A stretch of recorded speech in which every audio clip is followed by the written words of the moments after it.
I've seen way too many friends jump on a bargain sewing machine that looked good on paper, only to find that the foot keeps slipping when they try to tackle a thick leather belt or a boat canvas, and the whole thing ends up gathering dust.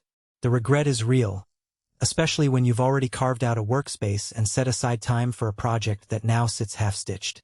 That's why I wanted to dig a little deeper before talking about the Consew 206RB5 walking foot industrial sewing machine, and see if it actually lives up to the hype of being the industry favorite. Link is in the description if you want to check the product details on Amazon. First off, the hesitation most people feel isn't just about price. It's about the risk of buying a machine that looks powerful on a spec sheet but turns into a headache once you plug it in. With industrial gear, the stakes are higher. A broken needle on a leather jacket can ruin hours of work, and a motor that stalls under load can halt a whole production line. The Consew promises a walking foot, a long stitch length, and a servo motor right out of the box, which already tells you it's aimed at the serious side of the market, people who need to sew upholstery, auto interiors, marine canvas, or thick leather on a regular basis. What makes the 206RB5 stand out is the walking foot itself. Instead of a single feed that can cause fabric layers to shift, the walking foot provides a triple feed action, moving the top fabric, the bottom fabric, and the feed dogs in sync. In practice, that means when you're stitching a three-piece sofa cushion, the layers stay perfectly aligned from start to finish. I've watched a small upholstery shop set one up on a 6-foot table, and they were able to run continuous seams on 14 mm thick foam without the material bunching up. That's a real-world advantage you can't fake with a cheap home sewing machine. Another practical strength is the extra-long maximum stitch length of 10 mm.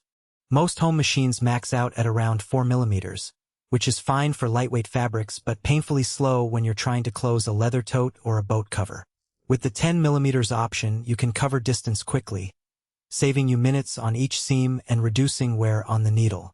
The high foot lift 9/16 in or roughly 14 mm also means the machine can handle bulky material without the foot dragging.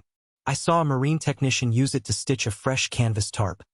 The foot lifted high enough to accommodate the thick, layered material, and the needle punched through without a hitch.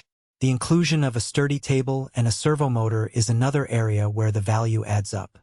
The table isn't just a piece of metal. It's a work surface that can hold large panels steady, and it comes with clamps that lock the material in place. When you're dealing with a car seat back that's 30 inches wide, those clamps keep the fabric from moving under the foot, which translates to cleaner seams and less wasted material.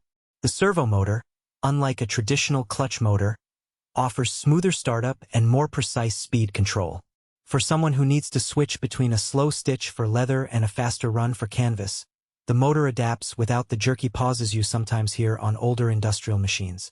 Now, no machine is perfect, and the 206RB5 has a few trade-offs that matter once you bring it into a real workshop. First, the footprint is significant. The unit, combined with its table, can take up a good chunk of a small garage or a dedicated sewing corner. If you're operating out of an apartment or a tight craft room, you'll need to plan for that space. Otherwise, you'll end up with a machine that's more of a storage challenge than a tool. Second, the price point is higher than a mid-range home machine, which is expected for industrial gear, but it does mean you're committing a sizable chunk of capital. For hobbyists who only sew occasional upholstery patches, that investment may not justify the return. Another consideration is the learning curve. The walking foot and servo motor require a different set of adjustments than a regular lock-stitch machine. You'll need to spend a few hours calibrating stitch length, foot pressure, and thread tension for each material type. That's not a deal-breaker, but it does mean you can't just unbox the machine and start stitching a leather wallet in 10 minutes. The manuals are thorough, and there are plenty of tutorial videos online, but the initial setup time is something you should factor into your decision. So, who should actually buy the Consew 206RB5? If you're a professional upholsterer who needs to produce consistent, high-quality seams on thick foam and leather day after day, this machine is built for you. Auto interior shops that restore vehicle seats, marine outfitters who repair canvas sails, and small manufacturers that make leather goods will find the walking foot and long stitch length a genuine productivity booster. Even a serious DIY enthusiast who runs a side business, say, custom leather bags or